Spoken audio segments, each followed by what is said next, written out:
I finally got her to eat something. She wouldn't eat it out of the egg, she wouldn't eat the egg, she wouldn't eat it off the floor. So I thought, well, I'd give her a little dish back that the babies can't come to any harm with, and see if she'll eat out of that. And as you can see, she's eating heartily, because she hasn't eaten now for 4 days. I was really worried about her. I thought she was going to die on me this morning. Encouraged her to try and eat this, that and the other thing, but protein, but she wouldn't touch it. Tried all sorts of things, but just some corn in a white dish did the trick. So I should have kept it simple to start with, instead of trying to complicate things and trying to give her protein and trying to get her to eat some soya in a mash, which she's used to eating, but she still would. You tread on your baby, but she still wouldn't touch that. So there we are. She's okay now.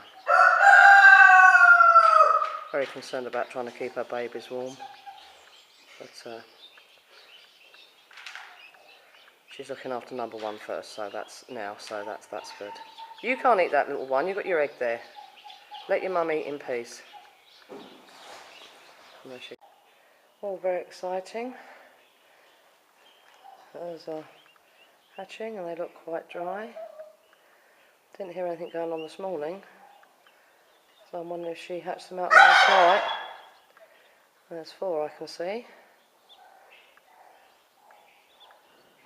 There should be 8 more underneath her somewhere. Perhaps these were the first 4 out.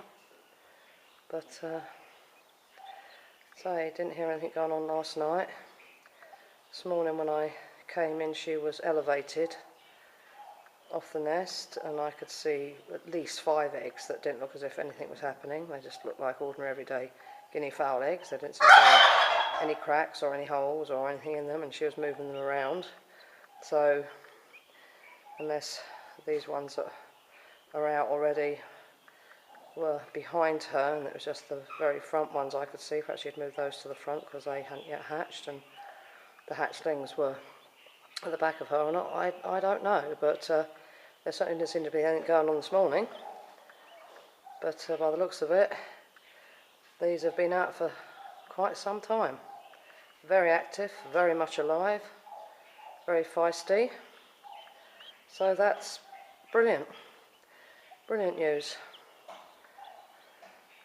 Tragedy is, though, when I came to do the evening feeds, or late afternoon feeds, I should have been out here at 4, but I had things going on in the house that needed my attention.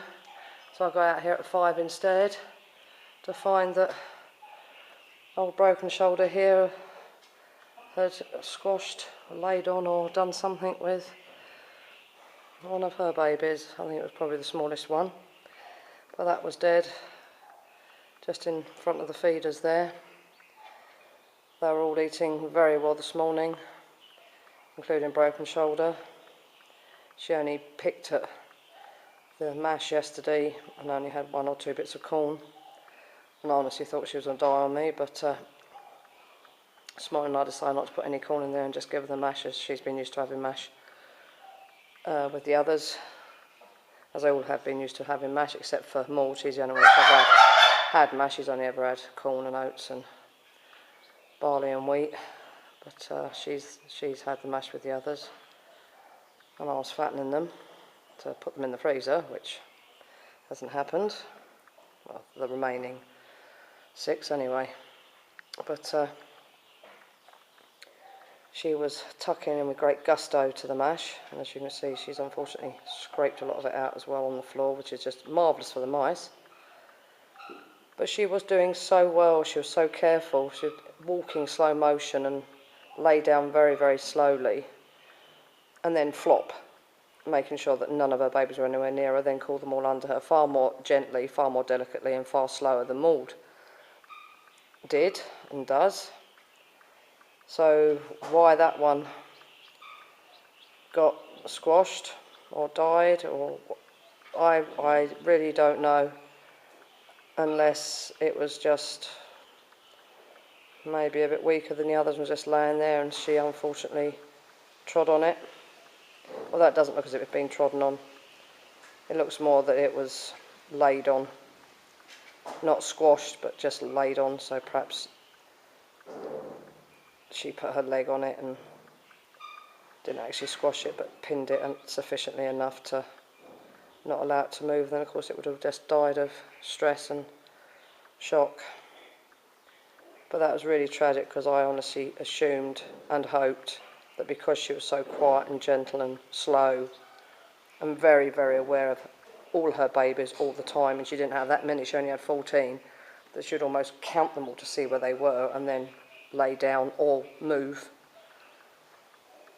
But then they were all very, very active when I came out, because there wasn't a lot of food left. I doubt they had eaten it all. I expect the mice and the sparrows had had most of it. So they were hungry and looking for food, unless she was wandering around trying to find food and moved a bit faster, walked a bit faster, maybe wasn't quite so careful where she put her feet and just trod on it, or laid down in despair because there was no food to eat, and wasn't careful enough about how she laid down and just laid on it and squished it. Although I say it doesn't look squished. It looks very peaceful and very all together, so I don't know, but whatever. It's dead, which is a tragedy. So she's now down to 13, and I'm absolutely heartbroken, because I feel it's my fault. I should have been out here at 4 and not 5, and then maybe I could have avoided it. Although it did seem to have been dead for a little while. It was quite stiff, so, but then again, as I say, if I'd been out here at 4, maybe it would have been avoided and it would still be running around in here, or laying underneath her as they all are at the moment. Probably was only dead for about half an hour or so to an hour, which would have been about right. So that's my fault, so I feel very guilty about that, and I'm heartbroken, really upset about that. And now I think it's going to storm. My head feels like, I say, it's got an elephant doing the hoolie on it, so okie dokie or can or some damn thing. No air, so not the best for anything again, especially not the best for poor old No Tail, as she's got these babies to worry about, and she's sort of semi-elevated. What are you doing, old girl? If I come in, you're going to go flat again, aren't you? So I've got to be very careful, because you might squash one or two as I come in, so I'm very careful. All right, old love. Oh, would you be quiet, boys, please, for heaven's sake. Yeah, I'll come and give you a bit of a clean out, so it's nice and clean for your babies when they emerge. Maybe tomorrow. All right, old girl. There's a love. I'm not looking at you. There we are. Good girl. Kissing away, there she is. Can't see what's going on except those little heads there. There seems to be quite a lot of noise underneath her. That's a good girl. You just sit tight now. I'll give you a bit of a clean. Yeah. It's a good girl. Yeah, it's a good girl. I'll leave her in peace now for a minute. Now old Maud's lot here are doing just dandy. They're what I call at the Biggles stage now.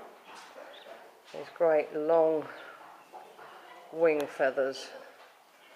Some of them are absolutely ridiculous, just like Biggles, especially when they run around. These great long things either side of their bodies sort of sticking out like they're about to take off. They're doing very well. All of them, they really are. Some are only, what, a week old, week and a half old. They're getting quite large. Hey, old girl. They're growing well, aren't they, dear? Yes. Haven't squashed any more. But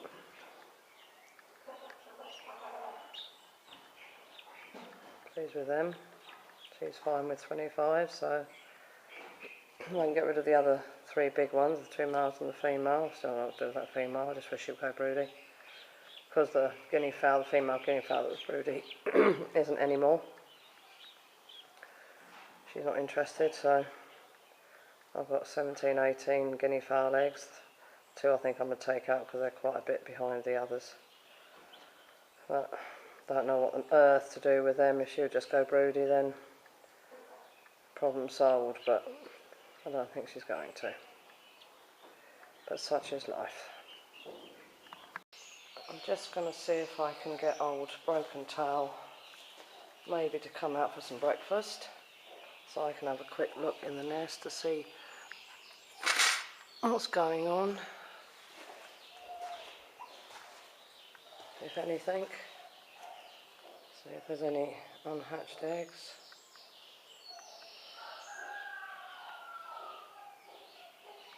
I want her to come out for a bit of a feed. The babies don't seem too willing to come out, but it is quite cool in here this morning. Had a hell of a storm last night, rained virtually all night, so things have cooled down nicely. But it may be, I say that she doesn't want to leave the nest because her babies are chilly. I honestly cannot see how many she's got out. If there's any left still to hatch. Nothing. Oh, I'll go. There we are. You should try and come up with something to eat though, dear. There we are. No, I'm not going to hurt you. Oh, your babies. She waits till I walk away, and then she decides she's going to elevate herself.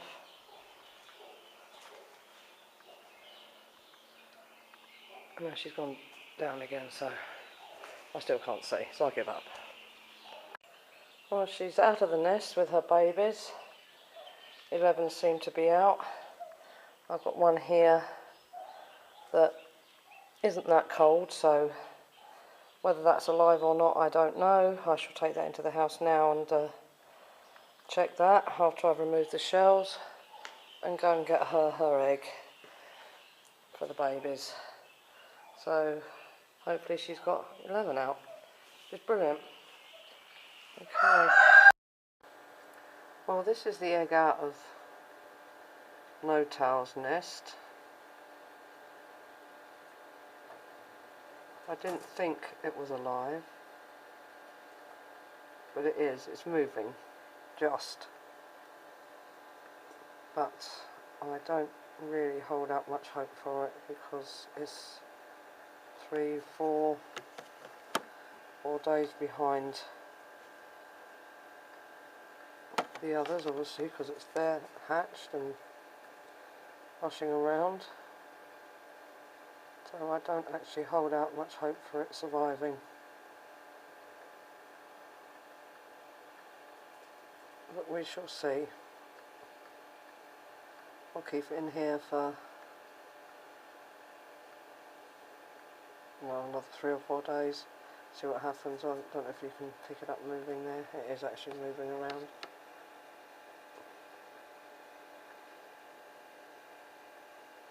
Crashing about.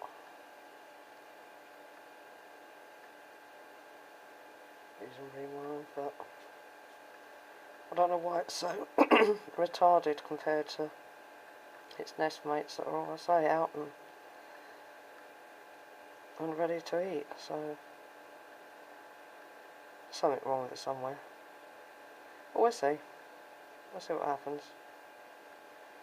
I won't give up on it until I know it's dead, if it dies. Or we'll pop it in the hatcher if it carries on progressing. And then try and get it back with Mum.